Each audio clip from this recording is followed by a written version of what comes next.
नमस्कार मंडळी, कसे आहात सगळे? मस्त. तर मी आज आले आहे रिटर्न सासरी, माहेरून सासरी आले. कालचा ब्लॉग बघितलाच असेल. दुसऱ्या दिवशी सकाळी शेतामध्ये जायला लागलो. तर खूप फोर व्हीलरमध्ये शेतामध्ये जातात. आमचं शेत जरा थोडंसं लांब आहे, पण चालत जाणं तर काही शक्य नाही. त्याच्यामुळे मग गाड्यामध्ये वगैरे गाडीवरती जावं लागतं. तर मग काही तर शेतामध्ये आलो आम्ही. हे बघा आमची शेती. तर शेतीमध्ये लावलेलं आहे हे तूर. तर हे साईडला दिसते ते तूर आहे. आणि वातावरण छान होतं, म्हणजे ऊन जास्त नव्हतं, आभाळ होतं, थंडगार हवा होती आणि छान वाटत होतं वातावरण, मस्त वाटत होतं. मग काय हे बघा गाडी लावली आहे रोडच्या साईडला आणि तिथून मग चालत खाली जावं लागतं आमच्या शेतापर्यंत. म्हणजे गाडी लावली आणि तिथूनच आमचं शेत सुरू होतं. पण जिथं काम करायचं होतं आम्हाला तर तिथं जायचं नाही, खाली जायचं होतं. मग काय सगळ्यांनी एक एक ओझं उचललं, म्हणजे टोपली वगैरे पोते सगळ्यांनी एक एक घेतलं. आमची सासूबाई आणि जाऊबाई पुढं आहेत. नंतर हे माझी मिस्टर आहे जे पोतं घेतलेलं आहे खांद्यावरती ते. आणि मुलं आहेत ना, ते सगळे मुलं सकाळीच आले होते ट्रॅक्टरमध्ये. तर त्यांना ना म्हणजे घाई लागली ती कधी जायचं. तर ते सकाळीच आले होते. नंतर मग आम्ही आलो होतो घरची कामं आवरून. तर इथं चालले आता ट्रॅक्टरमध्ये विरायला बसवलं होतं हे बघा. आणि विरारला आहे ना ट्रॅक्टरमध्येच बसायचं होतं. तो काही उतरतच नव्हता, सारखं ट्रॅक्टरमध्येच बसायचं म्हणत होता. मग काय एक जुगाड केला आणि त्याला ट्रॅक्टरमध्ये ना असं म्हणजे ओढणीनं असं बांधलं फिट्ट. कारण कसं ट्रॅक्टर जरी हल्लं तर तो पडणार नाही. तर तशा प्रकारे त्याला ट्रॅक्टरमध्ये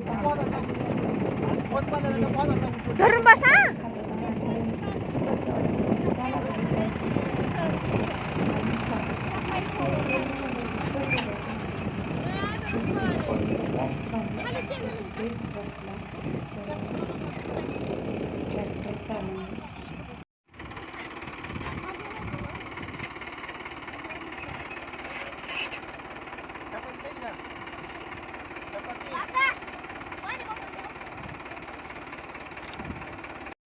आणि आज तर काही लहान असल्यासारखंच वाटत होतं मला. कारण कसं ट्रॅक्टरच्या मागे आम्ही बसलो होतो आणि बसायला लागलं होतं आम्हाला. आणि हे आहेत ते माझ्या जाऊबाई ट्रॅक्टर चालवतात पुढे.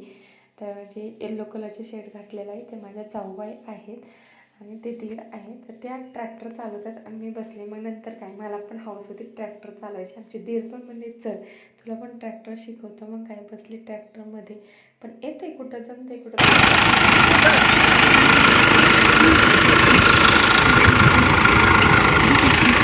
जे काम करण्यासाठी शेतामध्ये आलं होतं, मग त्या कामासाठी सुरुवात केली. तर इथं चाललं आहे आमचं शेंगा लावणं, म्हणजे जे भुईमुगाच्या शेंगा असतात ना आपले शेंगदाणे, तर तेच आम्ही इथं लावत होतो. म्हणजे त्याचीच लागवड करत होतो शेंगदाण्याची आम्ही. तर इथं ना आम्हाला सऱ्या ओढून दिल्या होत्या आणि त्या सऱ्यामध्ये आम्हाला शेंगदाणे लावायचे होते. मग काय चाललं आहे आता आपल्या इथं बसून शेंगदाणे म्हणजे मला तर कंटाळाच आला होता. पण लावत होते मी शेंगदाणे हातामध्ये घेऊन. असे ढेकळं वगैरे होते आणि त्यामध्ये असं म्हणजे काय मी बसूनच लावत होते शेंगदाणे इथं. तर चालले आपले एक एक असं आणि ते तसंच लावावं लागते शेंगदाणे एक एक एक एक असं. जे आपला शेंगदाणा असतो ना ते एक घ्यायचा, मातीमध्ये ठेवायचा, नंतर त्यावरती माती झाकायची. तर तशाच प्रकारे ही लागवड चालू होती शेंगदाण्याची. हे बघा शेंगदाणे आणि खाणंही सुरू होतं शेंगदाणे लावत लावत खायला पण सुरू होतं. मग काय आणि माझ्या सासूबाई आणि ज्या जाऊबाई होत्या ना त्या पार पुढे गेल्या होत्या आणि मी पाठीमागे राहिली होती. तर चाललं होतं माझं हळूहळू लावणं. कारण कसं ना सुरुवातीला सवय होते, पण आता काही सवयीला म्हणजे शेतातल्या कामाची सवय राहिली नाही. त्याच्यामुळे मग माझं चाललं आहे हळूहळू लावणं. पण त्या म्हणत होत्या राहू दे. पण कसं ना त्या दोघी काम करत होत्या आणि आपण बसणं चांगलं वाटत नव्हतं. मग त्याच्यामुळे मग काय जेवढं जमेल तेवढं मग करत राहिले त्यांच्यासोबत. तर हे जाऊबाई आणि जाऊबाईच्या पुढे सासूबाई. तर असं म्हणजे फर्स्ट नंबरला सासूबाई, सेकंड नंबरला जाऊबाई आणि थर्ड नंबरला मी होते. मग काय दिवस मावळा घरी आलो. घरी आल्यानंतर मग सगळं आवरून घेतलं, पॅकिंग वगैरे केली. नंतर आता हा आहे तो दुसऱ्या दिवशीचा दिवस आहे. रिटर्न आम्ही निघाला आहोत पुण्याला. तर सोमवारपासूनच स्वराजची शाळा सुरू होत होती 27 तारखेला. मग 27 तारखेलाच निघालो. हे बघा जे पॅकिंग आहे ते गावाकडून येताना बरंच सामान येतं. आपल्याला जेवढं सामान लागतं तेवढं आपण घेऊन येतो. गहू म्हणा, ज्वारी म्हणा, डाळी म्हणा, म्हणजे काही असतं ते सगळंच सामान. संध्याकाळीच पॅकिंग करून ठेवली होती मी. कणीस घेतलं होतं आणि मला काही उपवास होता त्याच्यामुळे मुलांना कणीस घेतलं होतं, उकडलेलं कणीस. आणि एका हॉटेलवरती थांबलो कारण भूकही लागली होती जास्त. मला तर उपवास होता. उपवासाचं काय भेटलं म्हणून विचारलं तर साबुदाणा वडा होता. मग काय माझ्यासाठी घेतला साबुदाणा वडा. आणि विराटचं चाललं इथं मीठ खाणं. हातात मीठ घेत होता, खात होता, हातात मीठ घेत होता, खात होता. काय माहिती त्याला मीठ खावंसंच वाटत ते. बॉटल लपवून ठेवली तरी पण त्याला ती बॉटल पाहिजेच होती. आणि सकाळची वाजली होती 10. तर 10 वाजता हॉटेलवरती थांबलो आम्ही. अशा प्रकारे मला घेतला उपवासाचा साबुदाणा वडा आणि त्यांच्यासाठी पुरी भाजी घेतली. मग काय सगळ्यांनी चहा काढून देतो की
काढू का खूप जास्त घेतला आणि पोचलो पुण्यामध्ये. तर हडपसरपासूनच पुण्याला लागतं म्हणजे लागतं. आणि इतकं ट्रॅफिक लागलं होतं नाही का भयानक. त्या गाडीमध्ये बसून कंटाळा झाला होता ट्रॅफिकमुळे. आणि तर आभाळ आलं होतं, आभाळामुळं गरम जास्त होत होतं. आणि म्हणजे आम्हाला वाटलं ट्रॅफिक नसेल आता लवकर पोचू, पण काय आल्यानंतर तर ट्रॅफिक लागलं म्हणजे लागलं.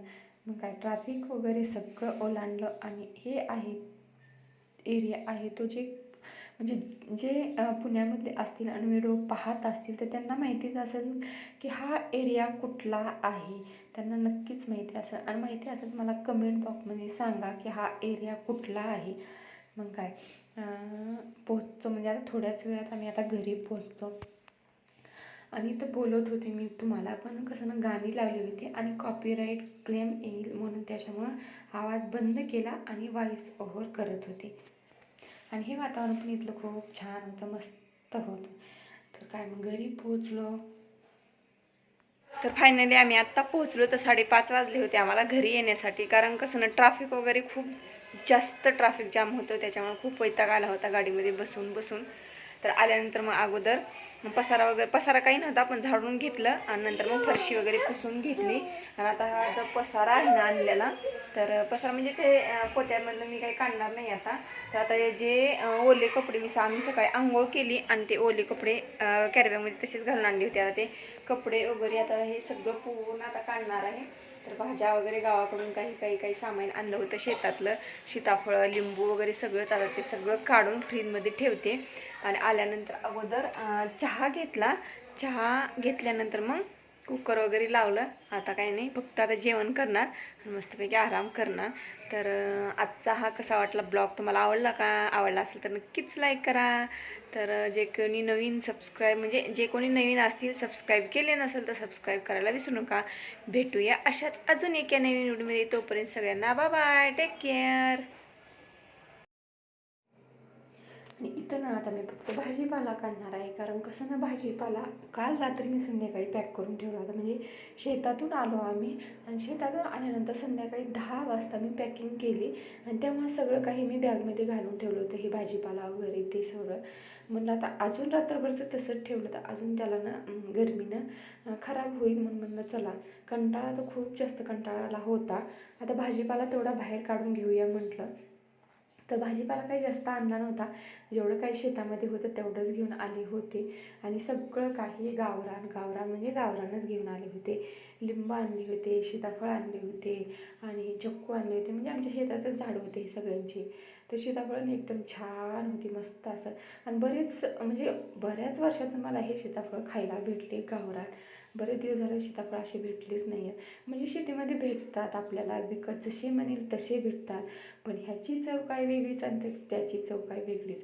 तर ह्याची चव एकदम छान लागते. आणि गेल्या वर्षी पण आम्ही दिवाळीला गेलो होतो, पण सीताफळाचा भर संपला होता, त्याच्यामुळे एकही सीताफळ आम्हाला भेटलं नव्हतं. पण यावर्षी दिवाळी लवकर आली होती, त्याच्यामुळे सीताफळ पण एन्जॉय केले. तिथं पण भरपूर सारे सीताफळ खाल्ले मी आमच्या गावी, आणि येताना पण घेऊन आले होते भरपूर असे. एकदम असे म्हणजे एका दिवसात सीताफळं पिकतील असे सीताफळं होते. हे लिंबू आणलेले आहेत, आणि इथं आहे ते चक्कू आहे. चक्कू ही कच्चेच घेऊन आले होते मी. ह्या आहेत ते हिरव्या चिंच आहेत आणि कोवळ्या चिंच आहेत. मला अशाही खायला येतील, नाहीतर मग कढी पण करता येईल, त्याची कढी पण छान लागते, किंवा हुलपली म्हणतात त्याला.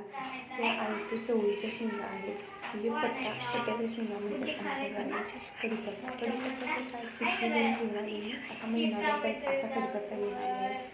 आणि आहे ते आवळं, म्हणजे आवळीची पानं आहेत, ते गावरान पानं आहेत, ते छोटे छोटे पानं असतात त्याला, आणि तेच गावरान पानं आणि खायला खूप छान असतात ते.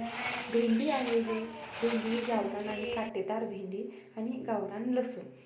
तर अशा प्रकारे ना आजचा हा ब्लॉग आवडला असेल तर नक्कीच लाईक करा, आणि सबस्क्राईब केलं नसेल तर प्लीज सबस्क्राईब करा, आणि व्हिडिओ शेवटपर्यंत पहा.